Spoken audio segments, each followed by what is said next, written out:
Hello, and welcome to Voices for Mental Health, the podcast where we bring hope, inspiration, and real talk about mental illness through the stories of everyday people, mental health peers, and experts in the field. I'm your host, Candace Schoner, along with my co-host, Carrie Kerwick. Today we will be talking with Michelle Petties, a self-described food addict, writer, and speaker. Throughout her life, Michelle has struggled with obesity and says she has found the secret to losing and keeping weight off.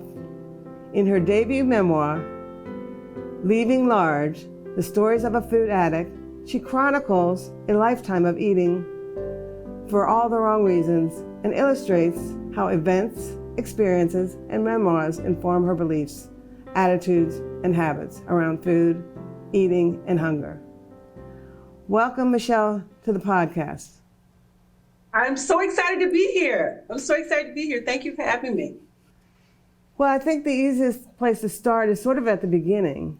So can you share what was the turning point in your life that motivated you on your weight loss journey? There have been several turning points. In fact, I struggled with this obesity beast, really, for 40 years, from the time I was 20 until the time I was 60. And I was always motivated to try to do something about it, but I always failed. So it wasn't like I was living with this and didn't want to do anything about it. I didn't have the tools to manage the sustainable change that I needed. So during the ups and downs, and you said you didn't have the tools, was there what were, I guess, the biggest challenges that you faced by going up and down and losing that weight? Or losing and gaining, I should say, that weight. Yes. Yeah, that losing and gaining, that hamster wheel cycle. I mean, that hamster wheel, being on the hamster wheel, yeah. the lose 30, gain 40, lose 40, gain 50, lose 50, gain 60. I did that to the tune of 700 pounds. So in that 40-year time period that I was telling you about, I gained and lost over 700 pounds. But you did ask me about the turning point. The turning point came for me when I finally understood what the purpose of food was. Not just what the purpose of food is, right? The purpose of food is, but when I started to understand what real food is. And when I started to understand the real connection between our emotions and food. I had heard about this emotional overeating for decades, right? Since Oprah talked about it in the 80s. And I spent thousands of dollars and thousands of hours in therapy trying to wrestle with this thing. The therapy helped me deal with some trauma, with some childhood abuse issues, with some grief, with things that were just taking over my life in many ways. But it didn't teach me how to connect those things to food. And when I learned how to make the connection to feeling and food, to identify that direct connection, that's when things changed for me. So brings me back to, you talked about emotional eating there, and that kind of reminds me of some things about my family. That's what we do when we get together. We have family gatherings, we eat. So there's a lot of that fellowship around just food in general. There's a lot of emotion involved in that. And in saying that, there's also triggers. So, we have kind of certain beliefs about different foods and different times of the year that we eat. And can you elaborate on any of that? How that relationship with food changed? Sure. There are a couple things that you said that I want to talk about. I want to talk about relationship with food. I want to talk about triggers, and I want to talk about my family, and we connect around food. But before I deal with those three things, I do want to go back to the turning point for you and how things really got clear. I had a meltdown at a business conference, and I ate way too much pizza, right, in way too short a period of time. And it concerned me because I thought I had been doing pretty well up until that point, but I was horrified. And I left that, and I talk about this in my book. This is like the first chapter of my book. When I had this pizza, what I call the Pizza Gate breakdown, because it was in Washington D.C. I go straight to my doctor's office, who had told me about a plan that she had, but I had declined it. But I was in her office and I said, help me with this. And she said, okay, I have a low calorie program here that you take with shots. And I'm like, great. And it wasn't the program. Over the 40 years, I had tried every program out there. So I didn't have any doubt whatsoever that I would be able to stick with that program and lose the weight. But what I wanted was something different. I wanted understanding, because I knew that there was something that I was missing about what was going on with me and food that I didn't understand. So I prayed, really. I prayed. And I prayed for understanding. I prayed to know what was going on. So I took the plan, I went on, I was doing really well. And the doctor said to me, if you follow this plan, you will not be hungry. If you follow this plan, you will not be hungry. And for weeks, I followed the plan. I wasn't hungry. I was losing weight. And then there came a time when I wanted to eat. And her words came up in my head. You will not be hungry. And I thought to myself, I'm not hungry. The doctor said I would not be hungry. I haven't been hungry, but why do I want to eat right now? I was 60 years old. I had never asked myself that question before. Why do I want to eat right now? And as I sat there with that question, which I teach people to sit with the discomfort, sit with the question to figure out what's going on. As I sat there, this is a memory that bubbled up. I grew up in the South. I grew up in the desegregating South in the 60s. And some years ago, like in the 90s sometimes, we were on my uncle's farm and we had a barbecue cookout. That's what we do. We have a barbecue cookout. We bring out the watermelon, right? We Black folks and watermelon. It's like, it may be a trope, but it's there. And so I asked my uncle, would you like some watermelon? We were on his farm, right? Everybody was eating it. A family, Carrie, as you talked about, a family event, bringing out the food. And he said, no, I don't eat watermelon. And I heard him. He didn't say I don't want it. He didn't say I don't like it. He said, I don't eat it. And so something triggered in my head. I'm like, well, why don't you eat it? Do you not like it? Do you want some later? He said, I just don't eat it. Like, there's got to be a reason. And he just said, I just don't eat it. And we went around until I wore him down. And he finally told me that when he was a little boy, this is like this is 1930s Marshall, Texas, in the deep segregated South, 1930s. Right. He and some friends stole a watermelon from a neighbor's garden. Oh, wow. And when his father, my grandfather, found out about it, my grandfather was not happy. And here are two things to know about my grandfather. My grandfather was a church trustee, and my grandfather was a railroad worker. Mm.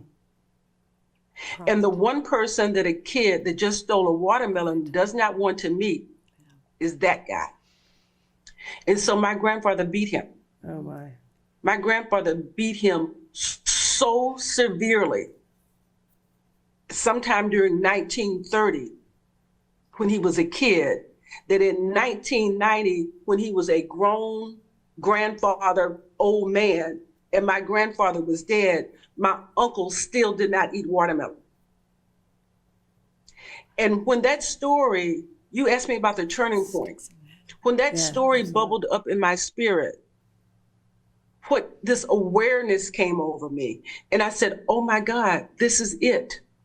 This is a connection between food and feeling.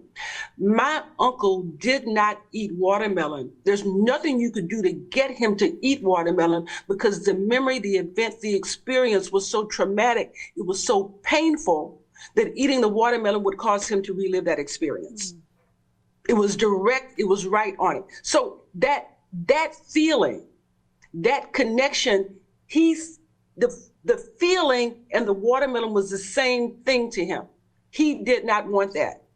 And as I thought about that story that had laid dormant inside me for 30 years at least, I thought to myself, the opposite must be true for me. And not just for me, but for other people too, is Absolutely. that the association, the experience that we connect to certain foods is so pleasurable, so memories, so pleasurable, so meaningful, right? That we want to keep experiencing that feeling over and over again. So we want the feeling that we associate with the food, not necessarily the food. Well, exactly. Yeah. And so when you're able to separate the food from the feeling, then you can break free from the emotional eating. Back to family and relationship with food and the triggers, is that the way that food is connected to feeling is so ingrained in this culture. And it is ingrained by the food marketers that want us to buy this stuff and keep continuing to buy it, that we can't separate nutrition. We can't separate the desire to eat and real hunger, because our minds have been hijacked by the marketers of processed food, snack food, and junk food. Oh, you definitely see it All in those advertising. foods Yeah. that have the preservatives, have the sugar, right? Have the additives, have the salt, have the fat, all the stuff that really attacks the dopamine centers in our brain and takes us down an addictive road so that we can't even control it. So once we learn how to uncouple that, once we learn how to get our brains back, and that's why I don't even think about this issue as we hear the phrase eating disorder all the time. That's why I don't even think of it as an eating disorder, because before we ever eat anything, we have to think about what we eat. Eating is a behavior. And before every behavior, there is a thought. And when we change our thinking, when we change our beliefs about the food, then we can change how we act around the food. And that's what I meant earlier when I said I didn't have the tools. I didn't have the tools to change my thoughts and my feelings and my beliefs about food, because we're so inundated with messages that want us to think in a certain way. And many times thinking in those certain ways keeps us at risk for food addiction, obesity, and all sorts of other health issues. Well, let me ask you this, because you raise a lot of good points, and I've been listening to what you're saying, and it is a behavioral issue. It's an advertising issue. There's a lot that goes behind this. For those who are trying to think before they eat and make better choices, society, we socialize so much around food. What are some suggestions you have for people that want to continue to socialize and be around food, but make healthier choices or avoid going down the rabbit hole of eating, emotional eating? Where do you find your power? Sure. So there are a number of tools. Like once you understand that it is not a behavior issue, but it is a belief issue, then you'll find that there are a number of tools that are available. But the biggest thing is to take our brains back and reprogram ourselves to think and believe differently about food, no matter what. So the first thing I ask people to do is to suspend belief. And here's what I mean by suspend belief, is to come to the recognition that everything that you currently believe about food, eating, and hunger is wrong. Just accept that, start from there and build over, right? Because so many people will say, well, I'm not going to say that. I'm just saying, so be prepared to build over. Accept that the only problem that food will solve is hunger, right? Okay. And in accepting that, we have to start to figure out what real hunger feels like, because emotions show up in our stomach. Frustration shows up in our stomach, or stress shows up in our stomach, right? Fear shows up in our stomach. Anxiety shows up in our stomach, but it shows up in other places in our bodies too. So once we identify that or establish that the only problem that food solves is hunger, and then the other thing that we have to really lean into, that food's only purpose is nutrition, nourishment, and energy. Its only purpose is fuel. But we have been marketed to and programmed since really before we were babies to view food as entertainment, to view it as culture, to view it as celebration, to view it as a cure for boredom, a cure for loneliness, to eat for pleasure. We have been programmed for that. I mean, and think about it. I want you to think about when you go out to eat. When you go out to eat with your friends, right? And they bring the menu. What we say is, oh my goodness, this looks so good. I think I'll get this. Have you had that before? What's it taste like? Right? Or those are common questions. This looks good. I think I'll get this. I had this before. It tastes good. I think I'll get it again. Oh, that just passed by. It smells good. I wonder what that is. I think I'll get that. Right? None of those things have anything to do with nutrition and nourishment. Right. They have everything to do with the experience of pleasure, not what that is going to do with our bodies. So when you start looking at the advertising for stuff that they want us to buy, it's all about everything other than nutrition and nourishment. So we have to start changing our thinking about why we eat. And the way that we start changing our thinking, and I still do this to this day, before everything I put in my mouth, before I put a bite of anything in my mouth, I ask myself a couple of key questions. And I did a TED Talk about this, and these questions are in the TED Talk. I don't know if you had a chance to check it out or not. But the first thing I do is I ask, is it safe? That should be our first question. Is this safe? And how do I know it's safe? How do I know it's safe? Because just a couple of weeks ago, the FDA came out and said, oh, red dye number 40 causes cancer, but we're not going to take it off the shelves until 2026. Right? Right. We're not taking it off the shelves. And do we really think red dye is the only dye that doesn't cause cancer? No. So we have to really, once we understand that what we eat is not neutral, everything we put in our mouth is either going to hurt us or it is going to heal us. It is going to cure us or it is going to kill us. It may be slow, right? It may be slow. It may be a long time, but it's either or. There's no neutral ground. So those questions speak to, is it safe? Is it really food? Or is it just a lab experiment? Because when you got a whole bunch of stuff on packages that you can't pronounce it's not even really food. You don't know what it's doing to your body. The other question is, am I hungry or am I something else? Am I hungry? Am I lonely? Am I tired? Am I frustrated? What did I just hear? What did I just read? What did I just think about? Was I hungry a few minutes ago? Why this food now? Why this particular food now?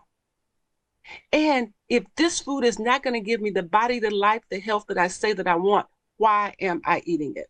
I know it seems like a lot of questions, but once you practice it, you can go through those questions in about 2 seconds.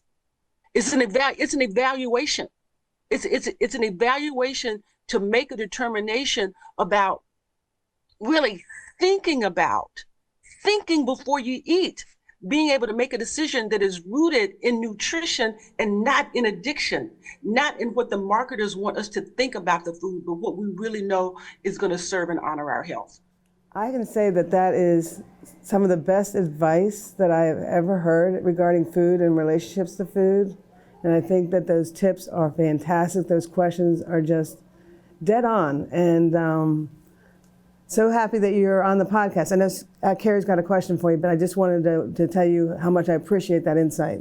Yeah, I mean, we ask those questions about so many other aspects in our lives, decisions that we make moving forward. So why not about food and what is in the environment that we're putting in our bodies? So that's great. Thank you for sharing that. Really appreciate that. Sure.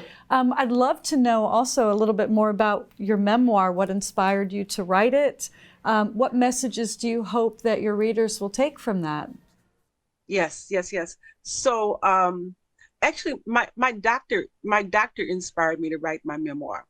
And what happened is just like what I said. She gave me the plan and said, you'll lose weight. I did. I would come in and weigh and talk to her every week. And every time I would come in, I would talk to her about like some recipe, something I was eating, but it was always a story attached to it. And over time, she started having me come in early to speak to some of her other patients, right? And then she kept saying to me, you should write a cookbook, but your cookbook should have your stories in it because the stories have made the difference for you.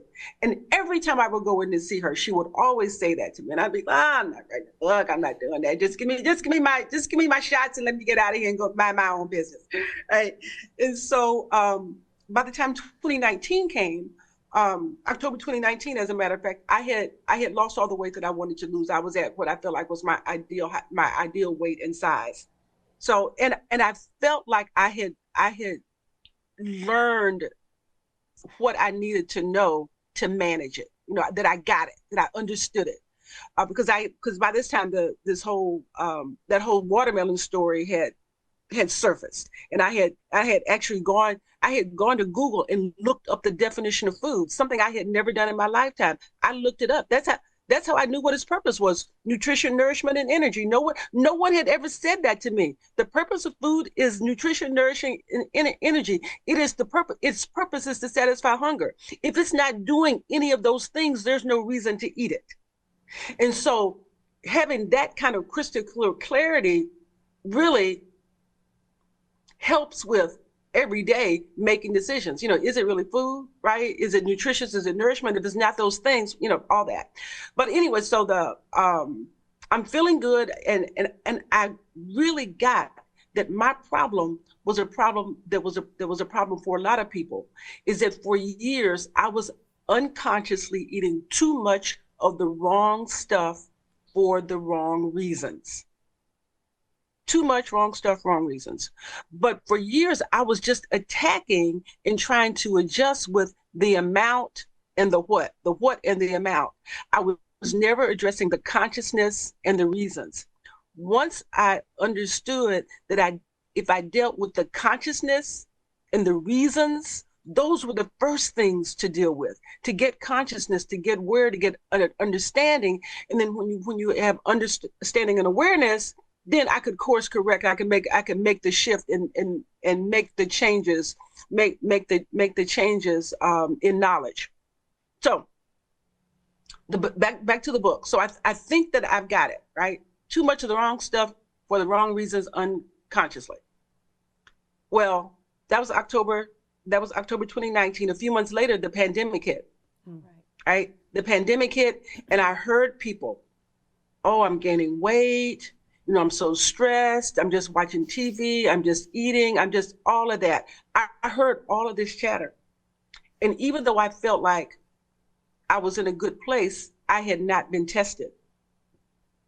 And I felt like that when COVID happened, it was an opportunity for me to step into the test of this newfound knowledge. And I decided to write. And I started to do two things. I started to write the cookbook like my doctor said, because she's a doctor and doctors know and you do what they say. So she said, write a cookbook, I'm gonna write a cookbook. And then I had also read that you need to write from a place of authenticity. If you're gonna write anything, write from trueness. So I'm like, okay, I'll keep a 90-day diary. And but then my doctor also said you need to include your stories because your stories made a difference. So I sat down to write that. The diary, the stories, the cookbook. Nothing came. I'm like trying to write, nothing came. So I go to Google, I go to YouTube, and I just Google, how to write a book. And the first thing they say is pick a lane, pick a topic, pick your vehicle. And I was like, oh, that's my problem. I was trying to do too much. I was trying to do cookbook, stories, and diary. Pick one. So I thought about the cookbook. I said, there are people that are chefs, they're trained, they're nutritionists, they're dietitians, they write about this, that's their profession. Why would somebody want to read my cookbook, right? So I'm not going to do that. Then I went to that authenticity piece, that diary, that 90-day diary. I started trying to read that. I was bored. I'm like, well, shoot, if I'm bored, this will never work, right? And then when I settled on the story, when I started thinking about my uncle and that story, because when my uncle, let me go back to my uncle's story. When my uncle told me that story, even then I said to my uncle, well, Billy, now that you look back on it, do you think maybe the lesson of that beating was supposed to be thou shalt not steal? Right. And he just looked at me and said, I don't eat watermelon. So I was almost there then. But I didn't know it, because we get the lessons twisted, right? That he got the message wrong. And we all get the messages wrong, and oftentimes we don't realize it. And we get the messages wrong because the advertisers help us get the message wrong by creating these situations to connect food so that we will buy more of it, even if it's not good for us. I hate to end it there because you have so much to offer and so much good wisdom, but we are running out of time, and I want to make sure that we have an opportunity for you to share where people can find your book, remind us of the title, where they can get the book, and if they want to talk to you personally, how they can reach out to you. Okay, sure. So the name of my book is Leaving Large, like leaving it behind, like Leaving Large, the stories of a food addict. And you can just go to leavinglarge.com and the book will come up. I will sign it and I will send it to you. If you want to check out a free chapter, you can go there. You can download a free chapter and see if it's for you. It is also on Amazon if you want to get it from Amazon. But if you get it from Amazon, you won't be able to get it signed. If you get it from me, I can sign it and send it to you. Michelle, I got to cut it off there. Thank you so much for being here. You have been a wonderful guest and added so much value to this podcast. So we thank you. And to all of our listeners. Thank you so much. Thank you for joining us. And for all of our listeners, remember, you are not alone.